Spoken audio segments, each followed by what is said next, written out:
ఒకళ్ళ గురించి పాజిటివ్‌గా ప్రచారం చేయడం కష్టం గానీ, నెగెటివ్‌గా ప్రచారం చేయడం సులభం. పాజిటివ్‌గా ప్రచారం చేసేదాన్ని పక్కన పెట్టిచ్చి, నెగెటివ్‌గా ప్రచారం చేయించేటటువంటి విషయాల్లో తెలివిగా వ్యవహరించేటటువంటి ఇష్యూ ఇప్పుడు లేటెస్ట్‌గా నడుస్తుంది. అందులో భాగంగా ఇప్పుడు 'ఐ లవ్ మొహమ్మద్' అనేటటువంటిది దేశవ్యాప్తంగా కార్యక్రమాలు చేస్తున్నారు. తప్పేం లేదు. ఎవరన్నా ఇప్పుడు హనుమాన్ శోభాయాత్రలు జరుగుతున్నప్పుడు, వినాయక చవితి అప్పుడు రాళ్ళు పడ్డది హిందువుల మీదన. దాడులు చేయబడింది హిందువుల మీదన. మా ఏరియాలో పెట్టడానికి వీల్లేదని అభ్యంతరం చెప్పబడింది హిందువులు. అదే రంజాన్ జరుగుతున్నప్పుడు, లేకపోతే బక్రీద్ జరుగుతున్నప్పుడు, మొహర్రం జరుగుతున్నప్పుడు ఏ హిందువులైనా మీరు ఇక్కడ జరుపుకోవడానికి వీల్లేదన్నారా? లేదే. భారతదేశంలో వివక్షకు గురవుతోంది హిందువు. అట్లాగే ఇంటి సందులోనే 100 ఇళ్ళు ఉన్నటువంటి సందులో లేదా 25 ఇళ్ళు ఉన్న సందుల్లోనే వచ్చి కూటమని పెట్టుకుని అక్కడ నిదానంగా ఇంటిని చర్చిగా మారుస్తున్నటువంటిది ప్రతి ప్రాంతంలో కనబడుతుంది. అక్కడ దాన్ని ఎవరు చుట్టుపక్కల వాళ్ళు అభ్యంతరం పెట్టట్లేదే. అదే అక్కడ వినాయకుడి బొమ్మ పెడతానంటే ప్రాబ్లం అవుతుంది.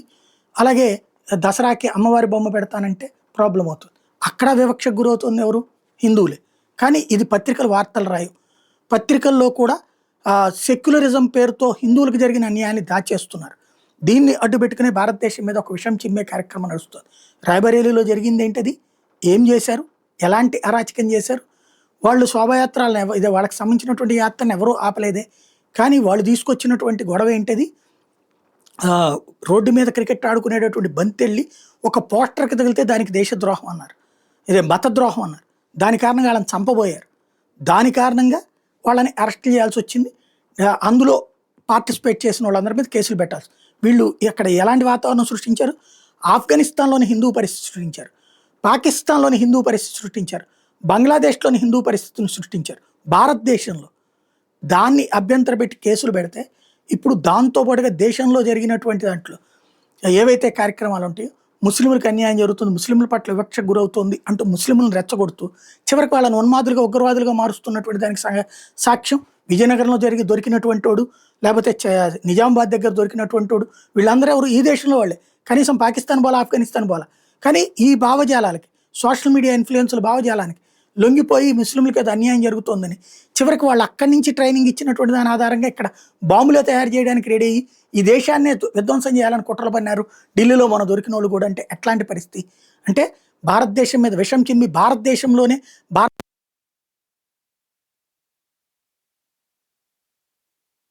కాబట్టి భారతదేశంలో ఉన్న హిందువులందరూ అప్రమత్తం కావాలి. అత్యవసరంగా సిద్ధపడాలి. అంటే గొడవలు చేయడానికి, కొట్లాడడానికి కాదు. అబద్ధాల దాడి జరగబోతుంది, తప్పుడు ప్రచారం జరగబోతుంది. ప్రపంచవ్యాప్త హిందువులారా ఏకం కండి అని పిలుపులు ఇవ్వట్లేదు నేను.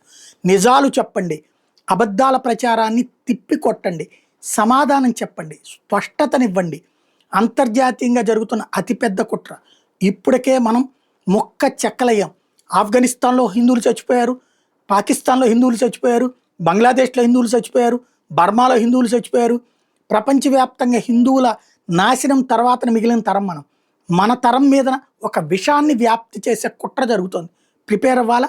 సమాధానం చెప్పడానికి ఇప్పుడు ప్రిపేర్ అవ్వబోతే రేపు పొద్దున మిమ్మల్ని లాగా బతకనివ్వరు. అక్కడ తీవ్రవాదులుగా మార్చే ప్రయత్నం చేస్తారు.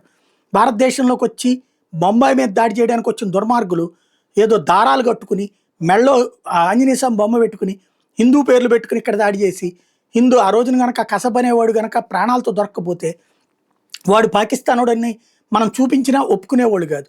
చివరికి అది హిందూ దాడి అని చెప్పేవాడు. సంజాత ఎక్స్ప్రెస్లు, లేకపోతే ముంబై మీద ఆ దాడులు, లేదంటే కనుక హైదరాబాద్లో జరిగినటువంటి బాంబులు బ్లాస్టులు, మాలేగావ్ పేలుళ్ళని హిందూ ఉగ్రవాదులు అనేటటువంటి ఒక తప్పుడు ప్రచారం ఆల్రెడీ ఈ దేశంలో కాంగ్రెస్ పార్టీని తీసుకెళ్ళి చివరికి ఐక్యరాజ్య సమితిలో పాకిస్తాన్ ప్రధానమంత్రి మాట్లాడే మాటలు ఇక్కడ రాహుల్ గాంధీ కూడా మాట్లాడుతున్నాడు.